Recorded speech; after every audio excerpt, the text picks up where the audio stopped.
Taoist master Lao Tzu, who would every evening go on a walk out of his monastery, and he would allow one disciple, only one, to accompany him every time. But the disciple who accompanied the master had to keep quiet. It was a golden rule. They weren't allowed to speak on the walk with the master. They can enjoy the nature in silence. One evening, he went on a walk with a young man, a new disciple, and they came to a ridge of the mountains at sunset. And it was such a beautiful sunset, the young disciple forgot the rule and burst out by saying, "Wow, what a beautiful sunset." He'd broken the rule. At which point the master turned around, went back to the monastery, and then said, "That young man is never allowed to go on a walk with me ever again throughout his whole life." He'd been red-carded, as they say these days. And, of course, when that happens to a friend of yours, it's a bit tough punishment, just because he said one sentence to be banned for life. So his friends tried to intercede with the master. "Oh, give him a break. It was only one sentence. And anyway, what's wrong with speaking on the walk?" And that is where the master said something which I would never forget. When I read this first time, I thought, wow, that opens up the meaning of silence and why you should be silent. And the master said, "When my disciple said, 'What a beautiful sunset,' he wasn't watching the sunset anymore. He was only watching the words." He wasn't watching the sunset. He was watching the words. I hope you get that point, because it's a very powerful, beautiful point. When you're thinking, you're not experiencing life anymore. You're experiencing the thought world, and it's very different. The word, "What a beautiful sunset," and seeing the sunset are two different realities. And one of the reasons why human beings are always getting themselves into trouble, never understanding things, is because they know the world of thought, but they don't know the reality behind it. They never see the sunsets, they just see the words. I was looking last night as we left here. It was a bit cloudy, but at least the full moon was up, a beautiful full moon. And sometimes here in Australia, because we're far enough away from the city, you get these beautiful skies, clear night skies where you see the whole of the stars. But because I was trained in science, I was a member of the Astronomical Society in Cambridge, and I got to know the names of all the stars and the constellations, which one was which, and whether it was, say, a galaxy you were seeing up there or a star, or exactly what it was. And it took me years to forget all that learning so I could see the stars. Because I could never see the stars when I learned so much about them. All I could see was Alpha Centauri, there's Sirius, the dog star. I could see all these other little things, but I could never see the stars. And it's only when I was in Thailand, it took me many years to forget all of that learning, so I could just see the beauty of the stars, not their names. I know there are some botanists, and they go walking in the bush here, and they point out all the names of the plants and the trees and everything else in this forest. And they can never see the trees anymore, they just see the names. Here, on this retreat, please forget all the names and just see the sunset without the name. You see so much more, and it's also far more peaceful. So that's why we keep noble silence. We don't give people names. We don't need to even give the morning a name by saying, "Good morning." You can just smile. A smile, you can't put a name on a smile, it's just a nice gesture. So I know that people, you're going to get some reward by carrying on all this thinking. You're under the impression if you think enough, you can solve all your problems. How many of you have solved all your problems? And you've been thinking for so many years. And you're smart people. Little Sudama was a lawyer, incredibly smart thinker. He was a US lawyer. What was your field, Sudama? Was it criminal law or environmental law? Towards insurance defense. Insurance. Wow, you really have to be smart. So, she was a super duper thinker. And it's, some of these philosophers which, you meet from time to time when you go and give talks in universities, wow, they've read so many books. You go into their studies, and they've actually read those books. You go into my room, most of the books on there I've never read, but they look impressive. These guys are really great thinkers, but are they wise? Where does all that thinking get you? It just goes around in circles after a while. So what we're doing here, we're trying to take the value away from thinking. Unfortunately, it was all your school teachers and professors. They're the ones to blame. Because they told you, come on, think. I think I remember, or maybe I'm just making this up, but I'm sure it would have happened, that once I was in school, maybe the first year, grade 1 or its equivalent, and a teacher looked at me and said, what do you think about that? And I said, nothing. Stupid boy, stupid boy. And from that moment on, I lost my ability to meditate. You don't have to think about things. And in fact, you can probably be much wiser. But one of the stories, if anybody finds out who this monk was, because I remember hearing about him when I was a young monk, first few years in Thailand. And, it's such a long time ago now, and I've forgotten, who the monk was. But it was supposed to be this young boy in a village in northeast Thailand. And every person in those days in northeast Thailand had to do 4 years of school. That was all. Even Ajahn Brahm only did 4 years. Incredibly intelligent guy. But this fellow, this boy, after 1 year in grade 1, his teacher had to fail him. I don't know how you can fail grade 1. Maybe, the stick drawings were all over the place. Maybe, he didn't know how to do plasticine work. I don't know how you can fail grade 1, but he failed. So he had to repeat grade 1. All his friends went on to grade 2, and he had to stay behind. Second year, he failed again. Now this guy is in the Guinness Book of Records of being stupid. 2 years he failed grade 1, and the third year they really tried hard to get him, because all his friends were going along, school doing well, but he failed grade 2 twice. So the third year they gave extra special attention. And with the best will in the world, they could not pass him. 3 times he failed grade 1, so that was out of school.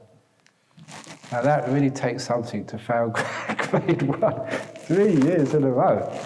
So, what did they do with him next? Obviously they thought he was so stupid, waste of time, trying to sort of be a farmer, which is what most of the kids would eventually end up doing. So there's only one thing they would do for someone who was that young and stupid, and that was to ordain him as a novice in the local monastery.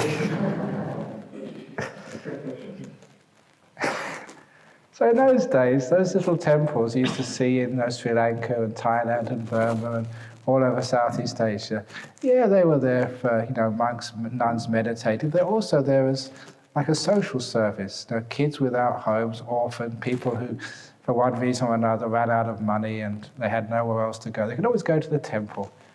It was in everything. It was a school, it was an orphanage, it was a hostel, old people's home. It served all those purposes, whatever the community wanted.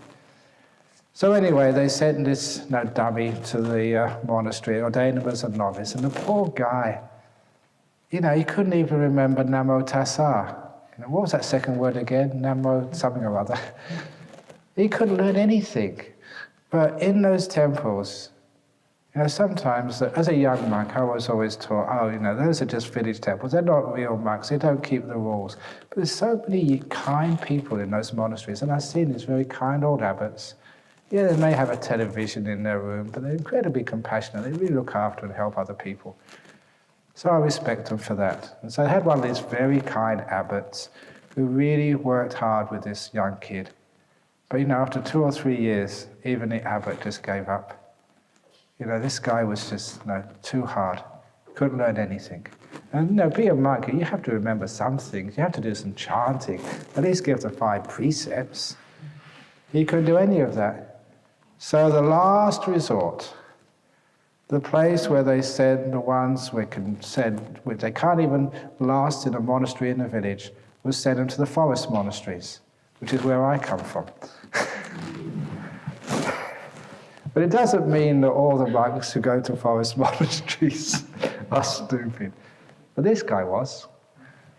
And the teacher, instead of teaching him Namo Tassa or how to chant, the teacher just taught him some meditation. Just follow the breath. And this fellow's mind was just so clear and so peaceful. He could do that easily. He could meditate for hours. And in a couple of years, he became fully enlightened. And the story I heard, he could actually do his duties as a monk, by doing the chanting, but in a very strange way. You may believe this or not, but this is what I heard, that he could recall his previous lives, and he recalled a life, not so long ago, where he had been a monk before, where he could learn the chanting, and he actually connected with that previous life where he did know the chanting to be able to chant in this life. He sort of channeled the chanting from the previous life, because in this life he couldn't learn anything. His mind was so simple and peaceful. And he became totally enlightened. He didn't have any trouble with thinking. That made him stupid at school, but brilliant as a meditator. So all of you who really, stuffed up at school, you are great meditators. Come here. All of those of you who got degrees, like me, we're behind the 8 ball. So the reason is that some of these people, they value the silence much more than the thinking. And because people value the silence more than the thinking, especially on retreats, whatever you value the most, you'll incline towards. What do you have for breakfast this morning? I had so much on offer. What you valued the most is what you chose and what you put in your mouth. So why did you choose that? Because you thought it was tasty, delicious, and good for your health. So look, are thoughts good for your health? Are they tasty or are they torturing? They're certainly not good for your health. You know that because they send you crazy sometimes. So after a while, when we change our value systems, we can look at all that thinking and say, no, not now. It's not going to get me anywhere. I'm just going to drop it, take away its value, and instead value silence. In English, they say that silence is golden. And I checked in the newspapers, people tell me the gold price is increasing every day. So silence is even more valuable than it was last time I taught a retreat. So, why can't we value silence instead of valuing thoughts? So, I will now show you what I mean. This is what I call a meditating teacher's trick, one of the skillful means understanding what I mean by silence. So, as I am speaking, some of you have heard this before, but please don't interrupt and spoil it for other people. Because as I am speaking, I'm going to ask you also not just to listen to what I'm saying, but listen to the reaction in your mind. What's happening inside of you as I'm speaking? Because as I'm talking, you will begin to notice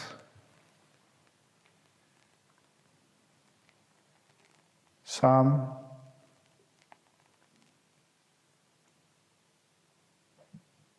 pauses between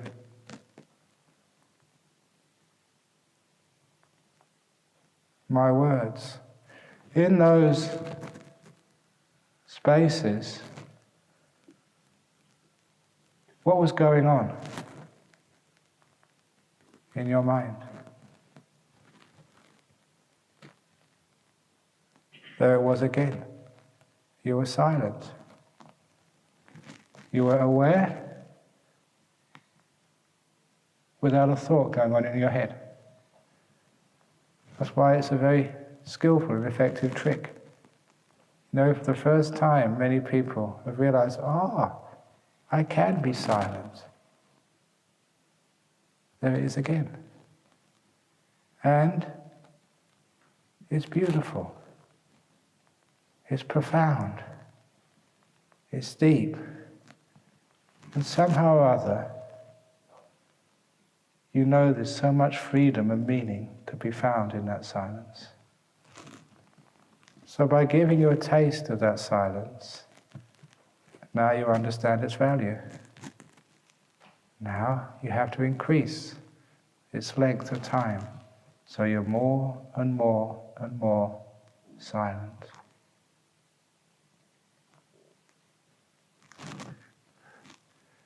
It's lovely, isn't it? So once you start to value the silence and take the value off the thinking, you find that there will be many, many more moments of silence throughout your day. Silence will grow on you, literally, until you only think when you really have to, and when you don't, you won't.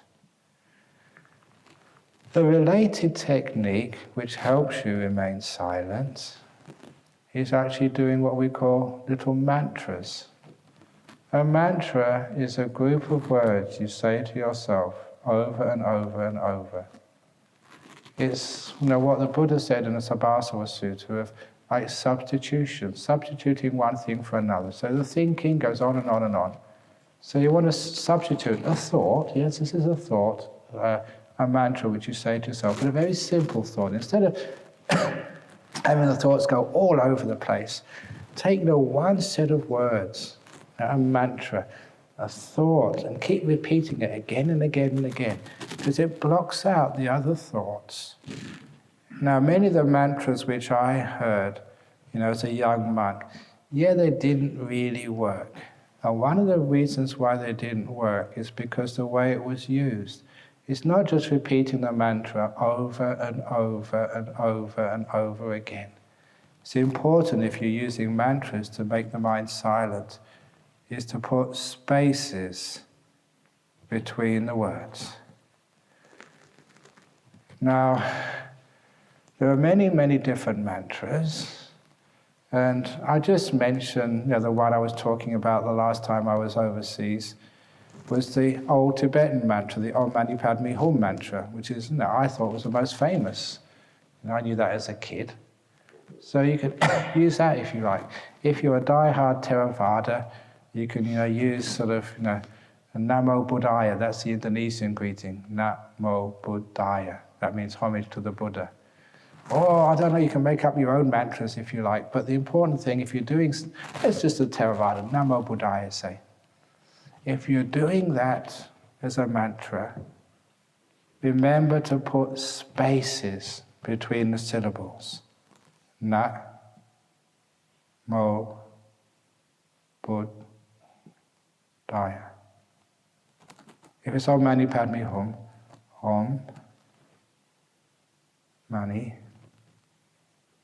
Padme Hum, Om. Because the spaces are more important than the words. If you're very restless and thinking a lot, lots of things worrying about, close up those spaces. Om Mani Padme Hum, Om Mani Padme Hum. But as you settle down, increase the spaces. Om Mani Padme Hum. And the more you quieten down, the more you lengthen the spaces between those words. Om Mani Padme Hum. Until those spaces get so long, you don't need to say the words anymore. It's a way of learning how to be silent inside, how to stop this terrible thinking mind. And if you ever get upset, angry, anxious or whatever, then you'll always find that there's so many thoughts going on in your head. And it's great to find this circuit breaker, this switch. You can just switch to try and stop all these crazy thoughts. And that's one thing which you can do. Get your mantra. If you're getting really crazy, Om Mani Padme Hum, Om Mani Padme Hum, Om Mani Padme Hum, Om Mani Padme Hum, Om Mani Padme Hum, Om Mani Padme Hum, Om Mani Padme, Om. It's like going down the gears, in a car whose brakes have failed. It works. So, that's how you can learn how to be quieter, by using that little technique. You can make up your own mantra. The most important part is putting spaces between the words and getting to know that silence, getting to respect it, getting to value it. And after you value it, it grows. Now there's also the problem, which I mentioned last night in brief, which is an important part of meditation. It's an important part of the spiritual path. Fear. It's amazing how many people are afraid of silence. When I first came over here to this part of the bush, we had this beautiful land opposite where our monastery now stands. It's very quiet. And sometimes we had visitors coming in. And as soon as they came in, they raised their voice. They spoke louder than necessary. And I've seen that many times in quiet parts of the world. People actually raise their voice, or almost shouting. And I was really wondering, what is the psychological reason for that? They don't need to speak so loud. And after a little consideration, you realize that the silence was so threatening to them, they needed to destroy it with loud talking, more than is necessary. Because silence is a bit scary if you're not used to it. So, to understand how to overcome the different fears which happen in meditation, I say in every level of every stage of meditation, I describe there are 3 levels. And this is a wonderful little insight